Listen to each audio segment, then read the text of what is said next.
이곳은 뉴욕의 센트럴파크입니다. 2025년 8월 뉴욕시는 충격적인 발표를 했습니다. 센트럴파크에 한국 서울의 야간 안전 시스템을 도입하겠다는 것이었죠.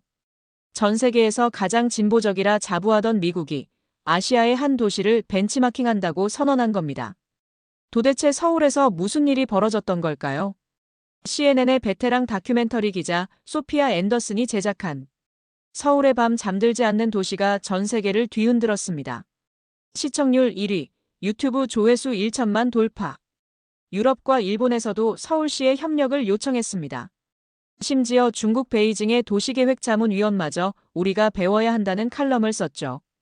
편견으로 가득했던 한 미국 기자가 서울에서 겪은 며칠간의 경험이 어떻게 전 세계 도시들의 패러다임을 바꿨을까요?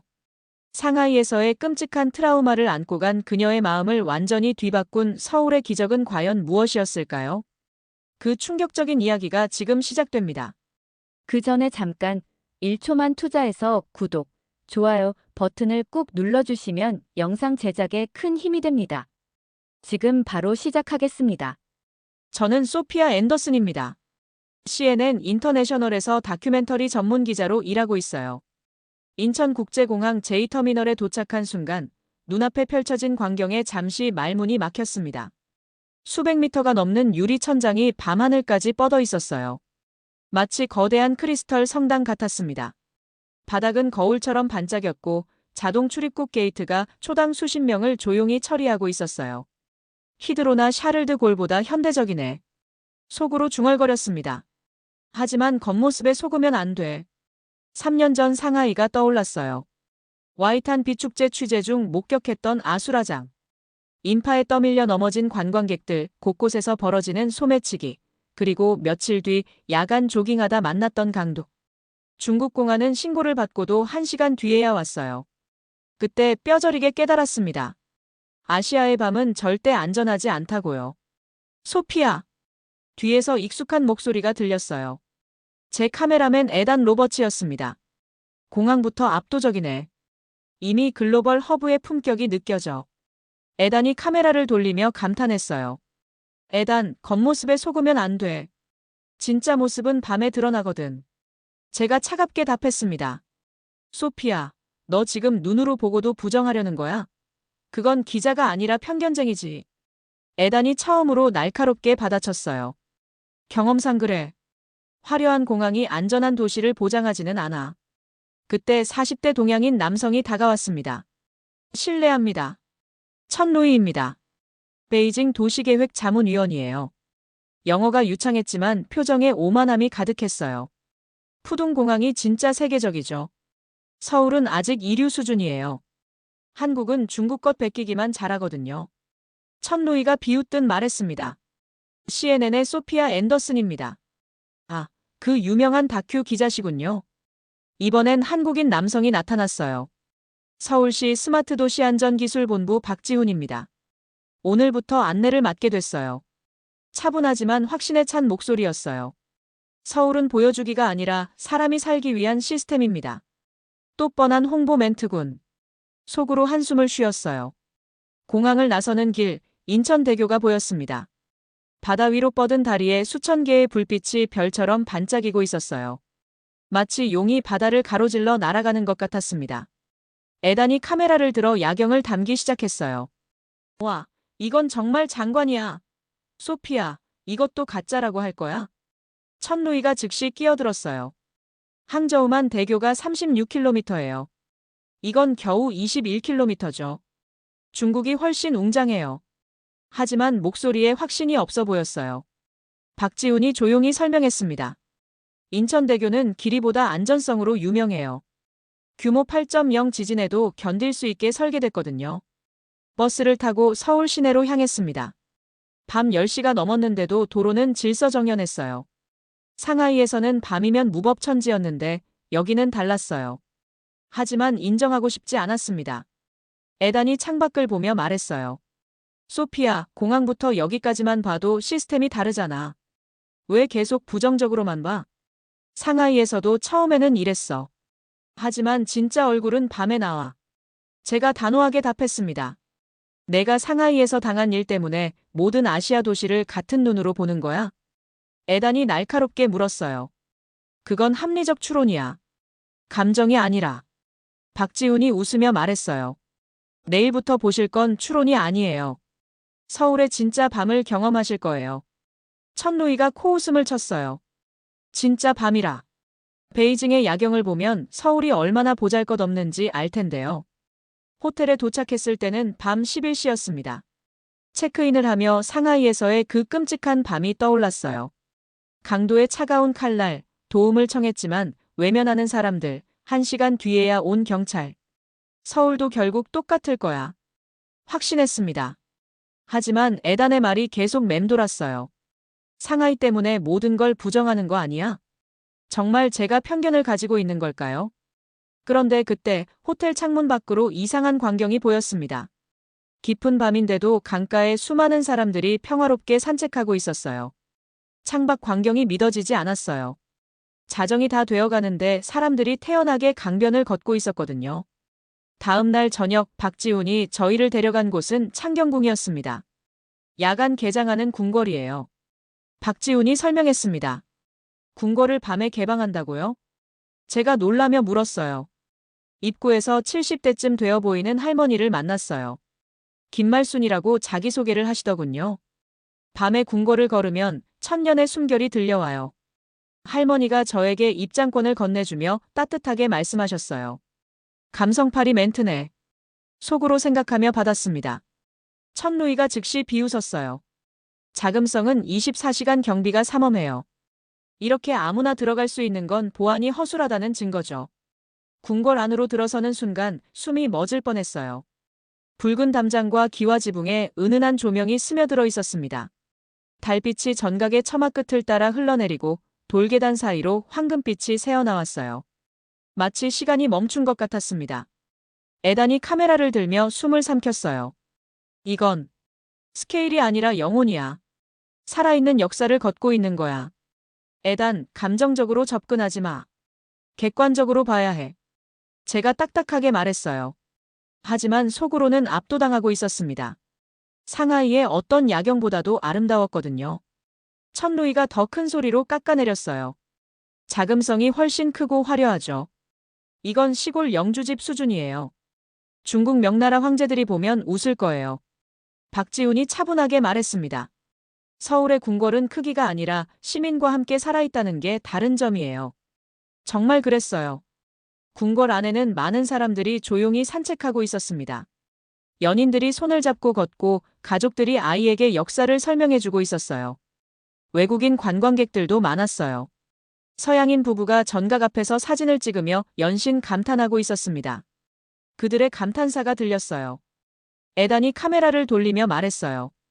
소피아, 이걸 보고도 쇼케이스라고 할 거야? 시민들이 천년된 궁궐을 일상적으로 누리고 있어. 역사적 가치는 인정해. 하지만 야간 개방이 안전성을 보장하지는 않아. 제가 방어적으로 답했습니다. 월교를 건널 때 연못에 달빛이 비쳐 은빛 물결을 만들고 있었어요. 그 위로 궁궐의 그림자가 흔들리고 있었습니다. 할머니가 제 옆에서 조용히 말씀하셨어요. 이게 바로 천년의 숨결이에요. 왕조는 바뀌어도 달빛은 같거든요. 순간 가슴이 뭉클했어요. 하지만 상하이 기억이 떠올랐습니다. 밤에 혼자 걷다가 당한 그 공포. 아니야. 이것도 결국 착각일 뿐이야. 속으로 부정했어요. 그때 궁궐 경비원이 다가왔습니다. 한 외국인 관광객이 길을 잃었다는 거였어요. 2분도 안 되어 상황이 해결됐습니다. 경비원이 친절하게 길을 안내해주고 궁궐 앱으로 현재 위치와 추천 경로까지 알려줬어요. 시스템이 완벽하네. 속으로 인정했지만 말로는 하지 않았어요. 천루이가 여전히 고집했어요. 하지만 자금성의 규모와 위험은 비교 불가죠. 이건 그냥 작은 공원 수준이에요. 에단이 폭발했어요. 규모가 전부냐? 살아있는 역사를 시민들이 일상적으로 누릴 수 있다는 게 더 중요한 거 아니야? 에단, 너무 감정적이야. 제가 말했지만 마음 한편으로는 에단 말이 맞다는 생각이 들었어요. 상하이에서는 이런 여유로운 야간 문화 공간을 본 적이 없었거든요. 대온실 앞에 도착했을 때 정말 놀라웠어요. 유리온실 안에 열대식물들이 무성하게 자라고 있었고 은은한 조명이 마치 비밀의 정원 같은 분위기를 만들고 있었거든요. 도심 한복판에 이런 공간이. 에단이 감탄했어요. 궁궐을 나올 때 할머니가 마지막으로 말씀하셨어요. 궁궐은 이제 모든 사람의 것이에요. 왕만의 것이 아니라. 그 말이 가슴에 박혔어요. 호텔로 돌아가는 길 에단이 화를 내며 말했어요. 소피아, 내 상하이 트라우마가 모든 판단을 흐리고 있어. 이건 객관적 취재가 아니야. 트라우마가 아니라 경험에서 나온 신중함이야. 제가 소리쳤어요. 천루이도 끼어들었어요. 맞아요. 진짜 테스트는 인파가 몰리는 곳에서 해봐야죠. 박지훈이 미소 지으며 말했습니다. 내일 한강에서 그 테스트를 하실 수 있을 거예요. 그날 밤 호텔방에서 상하이의 악몽이 다시 떠올랐어요. 칼을 든 강도, 무관심한 사람들, 늦은 경찰.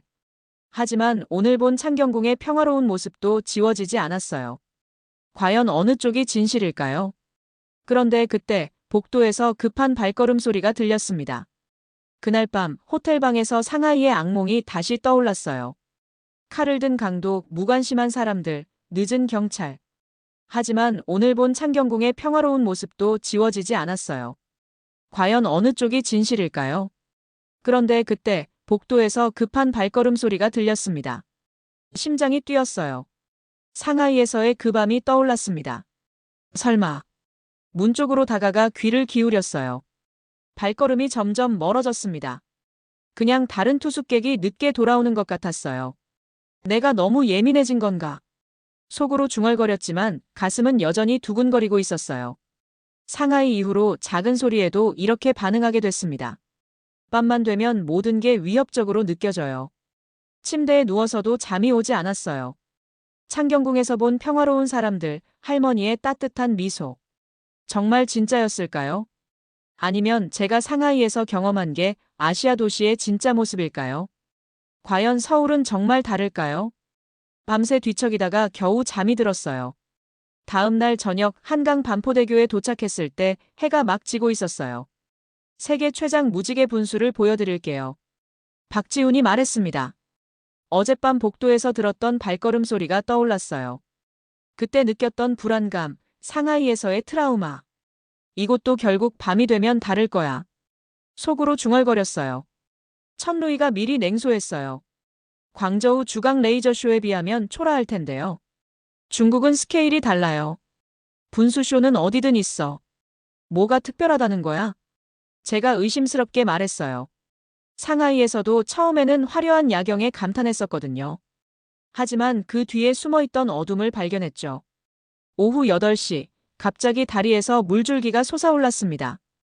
1,000개가 넘는 분수 노즐에서 동시에 물이 뿜어져 나왔어요. 그런데 그냥 물이 아니었습니다. 무지개 색깔의 조명이 물줄기를 따라 춤추듯 움직였어요. 클래식 음악이 흘러나오자 분수가 음악에 맞춰 높낮이를 달리했습니다. 마치 거대한 오케스트라가 물로 연주하는 것 같았어요. 분수 물줄기가 최고 43m까지 솟아올랐어요. 한강 위로 거대한 무지개 아치가 만들어졌습니다. 기네스북에 등재된 세계 최장 분수예요.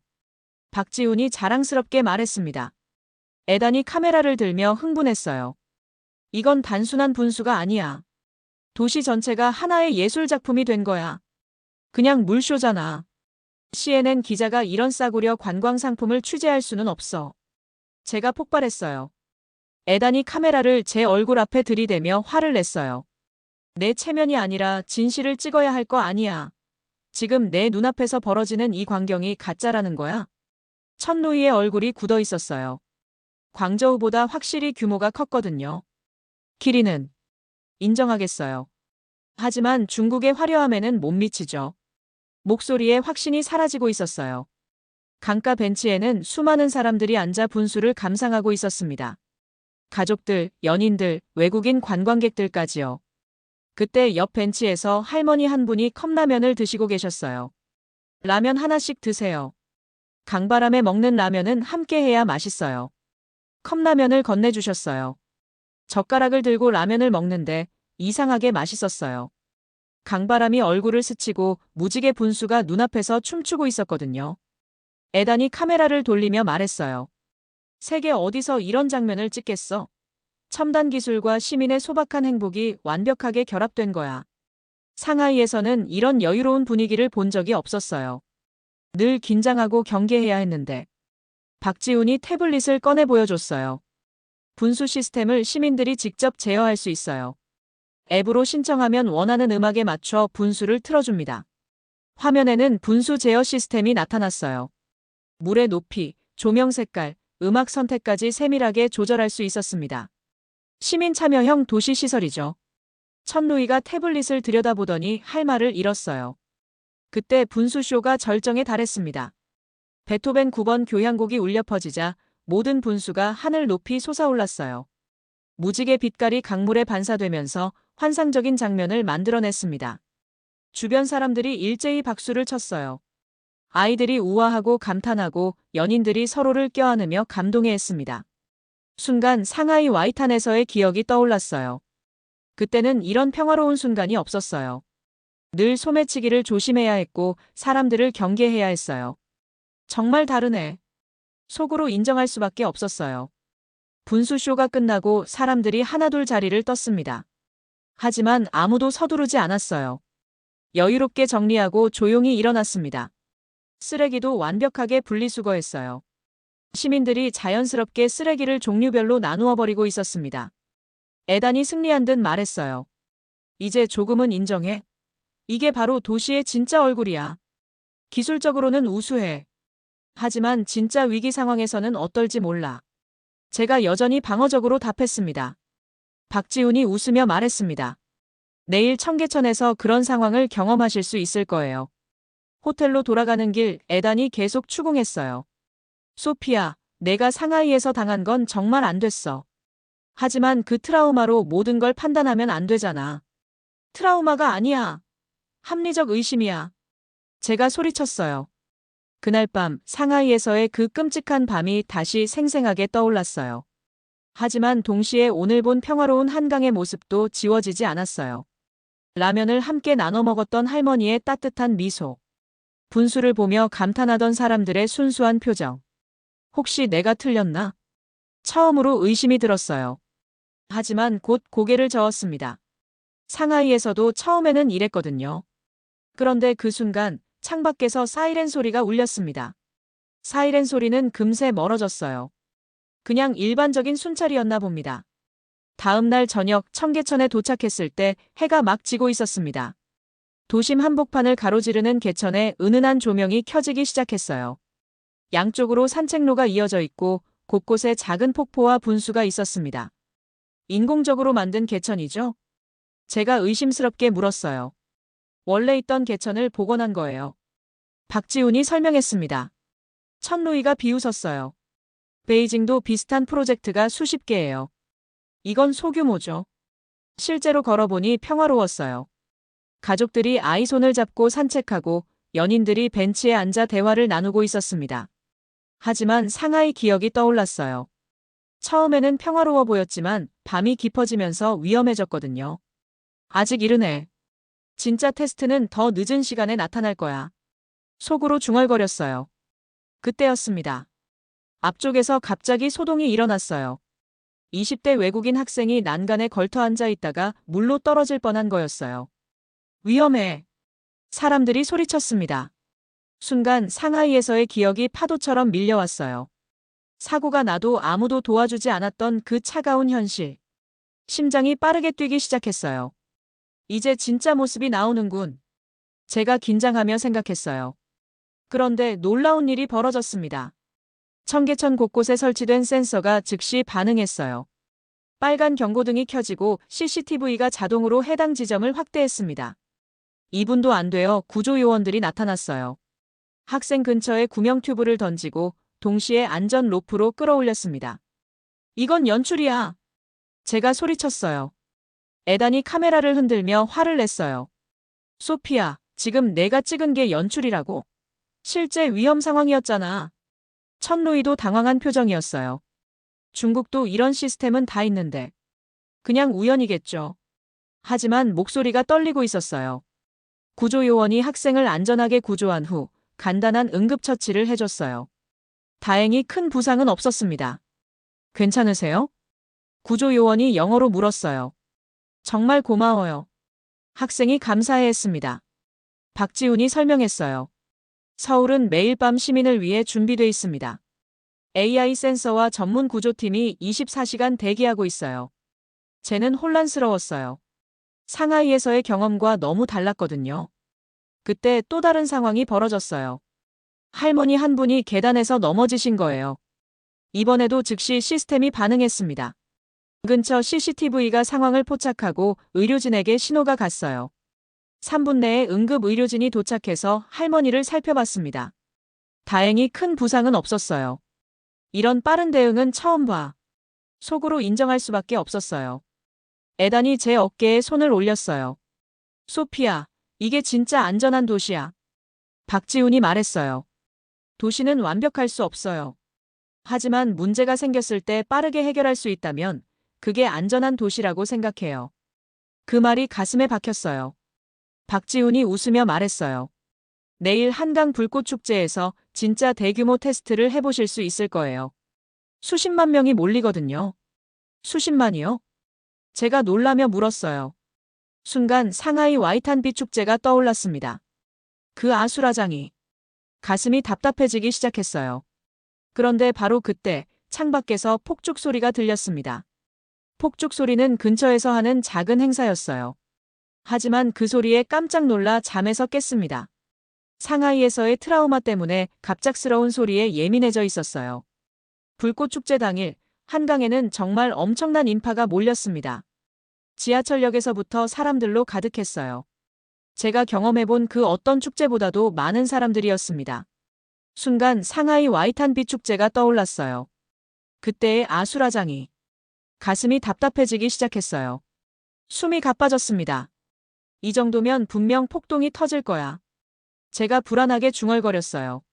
상하이에서 봤던 혼란이 생생했습니다. 밀치고 다투고 소매치기가 판치던 그 아비규환 말이에요. 천루이가 확신에 찬 목소리로 말했어요. 중국이라면 당국이 엄격하게 통제했을 거예요. 이 정도 인파는 위험해요. 분명 대형 사고가 날 겁니다. 에단이 카메라를 들며 말했어요. 하지만 지금까지는 질서정연한데 사람들이 서로 양보하고 있어. 정말 그랬어요. 지하철에서 내리는 사람들이 서로 밀치지 않고 차례대로 나왔습니다. 아이를 데린 가족들을 먼저 보내주고 어르신들을 배려하는 모습이 곳곳에서 보였어요. 하지만 제 가슴은 계속 두근거렸어요. 지금은 그래도 축제가 시작되면 달라질 거야. 상하이에서도 처음에는 괜찮았어. 제가 떨리는 목소리로 말했어요. 한강공원에 도착했을 때 정말 놀라웠어요. 수십만 명이 모여 있는데도 질서가 잡혀 있었거든요. 사람들이 돗자리를 펼쳐놓고 가족끼리 앉아 있었어요. 치킨과 맥주를 시켜 먹으며 축제를 기다리고 있었습니다. 하지만 저는 계속 불안했어요. 상하이에서의 기억이 너무 생생했거든요. 치맥 문화네. 에단이 감탄했어요. 어디서 시켜요? 제가 떨리는 목소리로 물었어요. 배달앱으로 주문하면 한강까지 배달해줘요. 박지훈이 설명했어요. 정말로 배달 오토바이들이 한강까지 치킨을 배달해주고 있었어요. 하지만 제 머릿속에서는 상하이의 혼란만 떠올랐어요. 오후 8시, 드디어 불꽃축제가 시작됐습니다. 첫 번째 폭죽이 하늘로 솟아오르는 순간 갑자기 숨이 막혔어요. 상하이에서의 그 순간이 떠올랐습니다. 폭죽 소리와 함께 시작된 혼란. 사람들이 밀치고 넘어지고. 안 돼! 제가 무의식적으로 소리쳤어요. 에단이 놀라며 저를 봤어요. 소피아, 괜찮아? 하지만 놀라운 일이 벌어졌습니다. 수십만 명이 동시에 우아하고 조용히 감탄했어요. 그 소리가 한강 전체를 가득 메웠습니다. 마치 거대한 합창 같았어요. 아무도 앞으로 밀치지 않았어요. 모든 사람이 제자리에서 고개를 들어 하늘을 바라보고 있었습니다. 마치 약속이라도 한 듯이 조용히 감탄하고 있었어요. 제 호흡이 점점 안정되기 시작했어요. 이건 어떻게 가능한 거지? 천루이가 당황한 표정으로 중얼거렸어요. 아이들이 아빠 어깨에 올라타 박수를 쳤어요. 연인들이 서로를 껴안으며 불꽃을 감상했습니다. 할머니, 할아버지들이 손을 잡고 미소를 지으셨어요. 상하이에서는 상상도 못할 광경이었어요. 수십만이 동시에 침묵하며 하늘을 바라보는 도시. 전 세계가 봐야 해. 에단이 카메라를 돌리며 감탄했어요. 저는 말이 막혔어요. 카메라 화면에서 눈을 떼지 못했습니다. 30분간 이어진 불꽃쇼가 절정에 달했습니다. 베토벤의 환희가 울려 퍼지며 하늘 전체가 불꽃으로 가득 찼어요. 그 순간 수십만 명이 동시에 박수를 쳤습니다. 그 소리가 한강을 진동시켰어요. 제 눈에 눈물이 차올랐어요. 상하이에서는 절대 볼 수 없었던 광경이었거든요. 불꽃쇼가 끝나고 더 놀라운 일이 벌어졌습니다. 수십만 명이 동시에 움직이기 시작했는데 아무도 서두르지 않았어요. 차례대로 질서정연하게 자리를 정리하고 일어났습니다. 지금부터 혼란이 시작될 거야. 제가 불안하게 중얼거렸어요. 하지만 예상과 달리 모든 사람이 조용히 쓰레기를 치우고 돗자리를 접었어요. 분리수거까지 완벽하게 하면서요. 지하철역으로 향하는 길도 마찬가지였어요. 수십만 명이 움직이는데도 밀치거나 다투지 않았습니다. 줄 서세요. 아이들 먼저 보내주세요. 천천히 가세요. 급하지 않아요. 이런 말들이 곳곳에서 들렸어요. 천루이가 완전히 말을 잃었어요. 이건 어떻게 설명해야 할지. 에단이 카메라를 내리며 말했어요. 소피야, 이걸 보고도 부정할 거야? 이 평화로운 침묵이 바로 답이야. 저는 대답할 수 없었어요. 지하철역에서도 마찬가지였어요. 수십만 명이 몰렸는데도 차례대로 줄을 서서 기다렸습니다. 호텔로 돌아가는 지하철 안에서 저는 계속 생각했어요. 상하이에서의 트라우마가 저를 이렇게 힘들게 했구나. 하지만 오늘 본 것은 정말 현실이었어요. 그런데 바로 그때 에단이 심각한 표정으로 말했어요. 내일 밤에 진짜 개인적인 테스트가 있을 것 같아. 에단의 말이 무슨 뜻인지 몰랐는데 다음 날 밤에 알게 됐어요.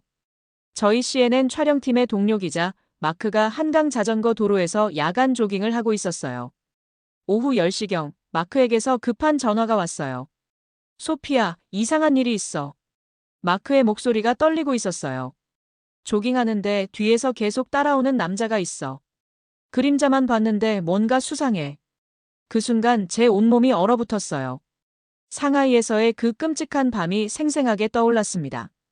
어둠 속에서 나타난 강도, 차가운 칼날. 역시 그럴 줄 알았어. 제가 박지훈에게 소리쳤어요. 서울도 결국 위험하잖아. 천루이가 승리한 듯 말했어요. 봐요, 내가 뭐라고 했나요? 이제야 진실이 드러나는군요.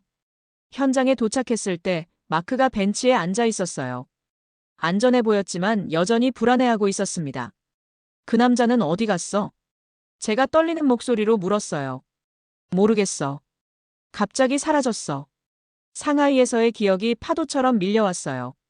제 호흡이 가빠지기 시작했어요. 그때였습니다. 갑자기 한강 순찰팀이 나타났어요. 전동 스쿠터를 타고 자전거 도로를 순찰하고 있었습니다. 저건 뭐죠? 야간 순찰팀이에요. 박지훈이 설명했어요. CCTV가 수상한 움직임을 포착했나 봅니다. 천루이가 확신에 찬 목소리로 말했어요. 이번엔 정말 위험한 상황일 거예요. 순찰팀까지 나올 정도면 심각한 범죄자가 있다는 증거죠. 순찰팀이 자전거 도로를 따라 이동했습니다. 그러더니 200m 떨어진 벤치 근처에서 멈췄어요. 저기 범인이 있나 봐요. 천루이가 흥분하며 말했어요. 박지훈이 무전기로 상황을 확인했습니다. 네, 맞습니다. 취중인 남성 한 분이 벤치에 쓰러져 계시네요. 뭐라고요? 제가 당황하며 물었어요.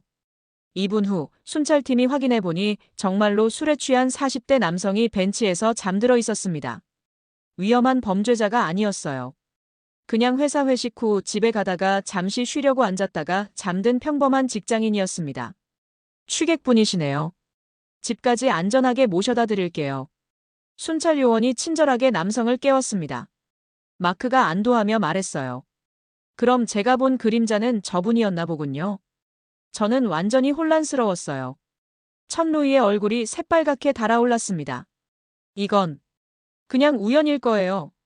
하지만 목소리에서 확신이 완전히 사라졌어요. 에단이 카메라를 내리며 제게 다가왔어요. 소피야, 너의 상하이 트라우마가 모든 걸 위험하게 보이게 만드는 거야. 박지훈이 차분히 설명했습니다. 한강 전체에 CCTV 안전망이 구축돼 있어요. 정상적이지 않은 행동 패턴을 감지하면 순찰팀이 확인하죠. 상하이에서 제가 당했던 상황과 비교하며 생각했어요. 그때는 아무도 몰랐어요. 경찰도 신고를 받고 1시간 뒤에야 왔죠. 하지만 여기서는 2분 만에 상황이 파악되고 해결됐어요. 마크가 다시 조깅을 시작했어요. 이번에는 안심하고 뛸 수 있었거든요. 에단이 말했어요. 이게 진짜 치안이지. 상하이와는 완전히 달라.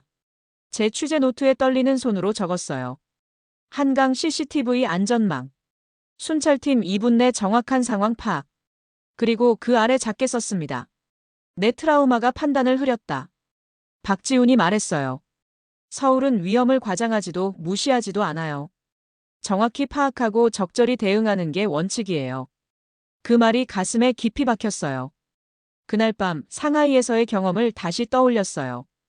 그때와 지금이 정말 달랐습니다. 하지만 아직 마지막 테스트가 남아 있었습니다. 진짜 생명이 위험한 응급 상황에서는 어떨까요? 그런데 다음 날 그 마지막 테스트가 정말로 왔습니다. 다음 날 오후 한강 자전거 도로에서 정말 응급 상황이 벌어졌습니다. 에단이 자전거를 빌려 타고 있었어요. 마지막 취재용 영상을 찍으려고요. 조심해서 타세요. 제가 말했지만 에단은 자신만만했습니다. 뉴욕에서 매일 자전거 타는데 뭘요? 그런데 커브를 돌다가 앞에서 오던 다른 자전거와 부딪혔어요. 에단! 달려갔습니다. 에단이 바닥에 쓰러져 머리를 부딪힌 상태였어요. 의식을 잃었습니다. 그 순간 상하이에서의 악몽이 되살아났어요. 제가 위험에 처했을 때 아무도 도와주지 않았던 그 차가운 현실. 1시간이나 기다려야 했던 경찰. 이제 끝났어. 제가 절망하며 소리쳤어요. 구급차가 와도 저 교통체증 때문에 못 올 거야. 상하이에서도 그랬어. 마침 오후 6시 러시아워 시간이었거든요. 도로가 완전히 막혀 있었어요. 천루이가 확신에 찬 목소리로 단언했습니다. 이번엔 정말 늦을 거예요. 저 정체 보세요. 구급차가 어떻게 와요? 중국에서도 이런 상황에서는 최소 1시간은 걸려요. 제 손이 떨리고 있었어요. 에단이 의식을 잃은 채 쓰러져 있는 모습이 너무 무서웠어요. 박지훈이 즉시 비상벨을 눌렀습니다. 10초도 안 되어 CCTV에서 음성이 나왔어요. 구급 상황이 접수됐습니다. 구급팀이 출동하고 있으니 안전한 곳에서 기다려주세요.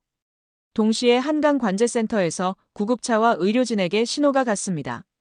5분 안에 도착할 예정입니다. 박지훈이 말했어요. 5분이요? 저 정체에서요? 제가 믿을 수 없다는 표정으로 물었어요. 상하이에서는 이런 상황에서 1시간도 걸렸는데요. 천루이가 비웃으며 말했습니다. 절대 불가능해요. 저 차들이 어떻게 비켜줘요?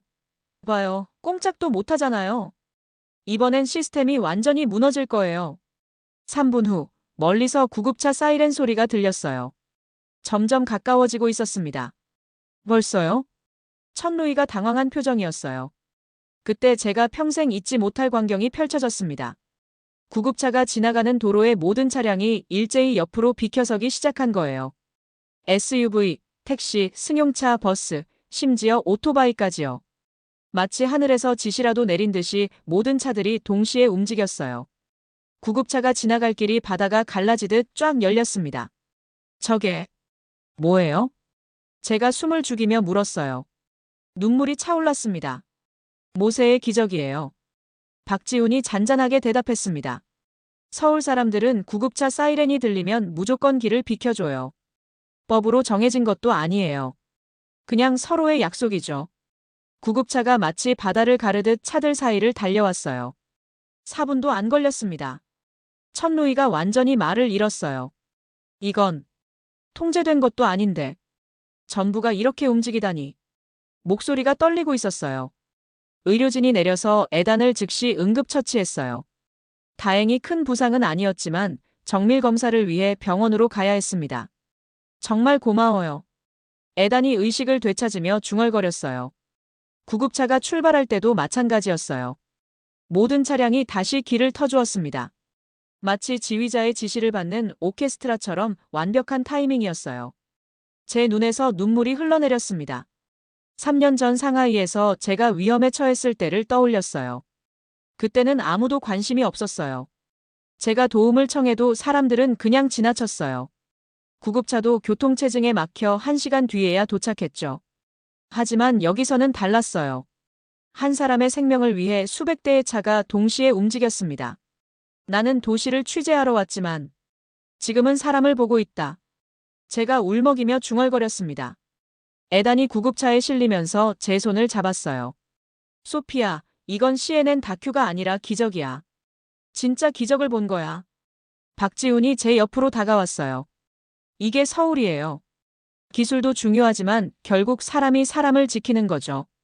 병원에서 연락이 왔습니다. 에다는 가벼운 뇌진탕이지만 생명에는 지장이 없다고 했어요. 정말 다행이에요. 제가 안도하며 말했어요. 천루이가 조용히 다가와 떨리는 목소리로 말했어요. 베이징에서도 구급차 길 터주기 캠페인을 하고 있어요. 하지만 이렇게 자연스럽지는 않아요. 이건 배워야겠어요. 그의 목소리에 처음으로 진정한 겸손함이 묻어났습니다. 제 취재 노트에 떨리는 손으로 적었어요. 서울의 교통기적. 시민의식이 만들어낸 살아있는 생명의 길. 그리고 그 아래 크게 썼습니다. 내가 완전히 틀렸다. 서울은 기적의 도시다. 해가 질 무렵 한강이 노을빛으로 물들었습니다. 평화로운 저녁이었어요. 하지만 제 마음속에서는 거대한 변화가 일어나고 있었습니다. 상하이에서의 트라우마가 드디어 치유되는 느낌이었어요. 서울에서의 마지막 밤이 다가오고 있었어요. 그리고 전 세계에 이 기적을 전해야 한다는 사명감이 불타오르고 있었습니다. 미국으로 돌아온 지 2달이 지났습니다. CNN 아틀란타 본사 편집실에서 저는 마지막 편집 작업을 하고 있었어요.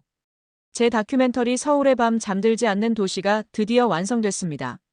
소피야, 이건 걸작이야. 프로듀서가 감탄했습니다. 특히 구급차 장면은 정말 충격적이요. 이런 건 전 세계 어디서도 본 적이 없어. 편집 과정에서 저 자신도 놀랐어요. 상하이에서의 편견과 트라우마로 시작했던 취재가 완전히 다른 결과로 끝났거든요.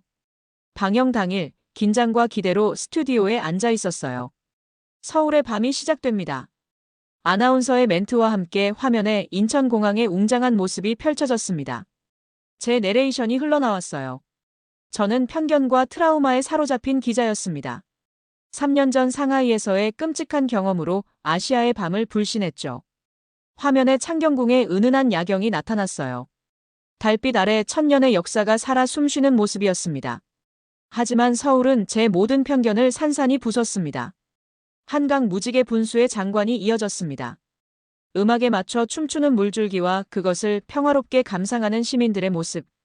세계 최장 무지개 분수보다 더 아름다운 건 그것을 함께 즐기는 사람들의 마음이었습니다. 청계천에서의 즉각적인 구조 작업 장면이 나왔어요. AI 센서가 위험을 감지하고 2분 만에 드론이 출동하는 모습. 기술이 사람을 지키고 사람이 기술의 온기를 불어넣는 도시였습니다. 불꽃 축제의 압도적인 장면이 펼쳐졌어요. 수십만 명이 질서정연하게 축제를 즐기는 모습. 수십만 명이 동시에 하늘을 바라보며 침묵하는 순간, 저는 진정한 시민의식이 무엇인지 깨달았습니다. 마지막으로 구급차를 위해 길을 터주는 장면이 나왔어요. 수백 대의 차량이 동시에 비켜서는 그 장관. 모세의 기적이라고 불러도 좋을 이 장면에서 저는 도시가 아니라 사람의 영혼을 보았습니다. 에단이 병상에서 한 인터뷰가 나왔어요. 이건 기술의 승리가 아니라 인간의 승리예요. 서울은 미래 도시의 교과서입니다. 박지훈의 인터뷰도 이어졌습니다. 서울은 보여주기 위한 도시가 아니라 사람이 사람답게 살기 위한 도시입니다. 마지막 장면은 제가 혼자 한강을 바라보는 모습이었어요. 저의 마지막 내레이션이 흘러나왔습니다. 저는 편견을 가진 기자로 서울에 갔습니다. 상하이에서의 트라우마로 모든 것을 의심했죠. 하지만 서울은 저를 치유해 주었고 한강은 제 마음을 완전히 바꿨습니다. 21세기 도시의 미래가 무엇이냐고 묻는다면 저는 서울을 답할 것입니다. 방영이 끝나자 반응이 폭발적이었어요. 시청률 1위를 기록했고 유튜브에 올린 다시 보기는 6시간 만에 100만 뷰를 돌파했습니다. 댓글들이 쏟아졌어요. 눈물이 났습니다. 구급차 장면에서 완전히 울었어요.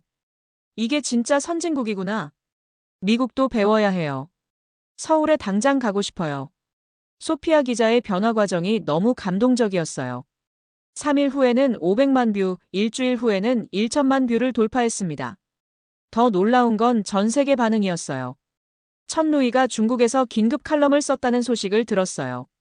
제목이 베이징은 서울에서 배워야 한다였습니다. 그 칼럼에서 그는 이렇게 썼더군요. 나는 중국의 우월성을 맹신했다. 하지만 서울에서 본 시민의식과 도시 철학은 우리가 추구해야 할 진정한 미래다. 베이징 시민으로서 부끄럽다. 일본 도쿄시장이 직접 서울시에 협력을 요청했습니다. 한강의 안전 시스템과 시민 문화를 도쿄에 도입하고 싶다고 했어요. 유럽 주요 도시들에서도 줄줄이 문의가 왔어요. 런던, 파리, 베를린에서 서울의 야간 안전 시스템 도입을 검토하겠다고 발표했습니다. 한 달 후, 정말 놀라운 소식을 들었습니다. 뉴욕시에서 서울을 모델로 한 휴머니티 시티 프로젝트를 발표한 거예요. 센트럴파크에 AI 기반 안전망을 구축하고 한강의 무지개 분수를 모델로 한 분수 시설을 만들겠다고 했습니다. 그리고 가장 중요한 건 시민들의 생명의 길 문화를 뉴욕에도 정착시키겠다는 계획이었어요. CNN 사장이 저를 불렀어요. 소피아, 내가 만든 이 다큐는 CNN 역사상 가장 큰 사회적 임팩트를 만들었어. 전 세계 도시들이 서울을 벤치마킹하고 있어. 감사합니다. BBC에서 공동 제작 제안이 왔어. 서울을 모델로 한 글로벌 도시 시리즈를 만들자고. 웃으며 대답했습니다. 좋은 아이디어네요. 이번에는 처음부터 열린 마음으로 가보겠습니다. 그날 저녁 집에 돌아가서 서울에서 찍은 사진들을 다시 봤어요. 에단과 함께 한강에서 찍은 셀카, 박지훈과 청계천을 걷던 모습, 할머니와 함께 라면을 먹던 따뜻한 순간들. 그리고 구급차를 위해 길을 터주던 그 감동적인 장면. 핸드폰으로 서울 시간을 확인해 봤어요. 지금쯤 한강에는 사람들이 치맥을 즐기며 무지개 분수를 감상하고 있을 거예요. 에단에게서 메시지가 왔어요. 소피아, 우리가 만든 다큐가 전 세계를 바꾸고 있어. 상하이에서의 트라우마가 결국 이런 기적을 만들어낸 거야. 정말 그랬어요. 제 개인적인 편견과 트라우마로 시작한 취재가 전 세계에 희망을 전하는 메시지가 됐어요. 언젠가 다시 서울에 가서 박지훈과 한강을 걸으며 그 뒤의 이야기를 듣고 싶었습니다. 그리고 상하이에서의 그 어두운 기억을 완전히 지워준 서울의 고마움을 전하고 싶었어요. 서울의 밤 잠들지 않는 도시. 서울은 정말 잠들지 않는 도시였어요. 세상을 향해 희망의 메시지를 전하는 도시였습니다. CNN 소피아 앤더슨의 서울 이야기가 이렇게 끝났습니다. 하지만 전 세계 도시들의 변화는 지금부터 시작이겠죠.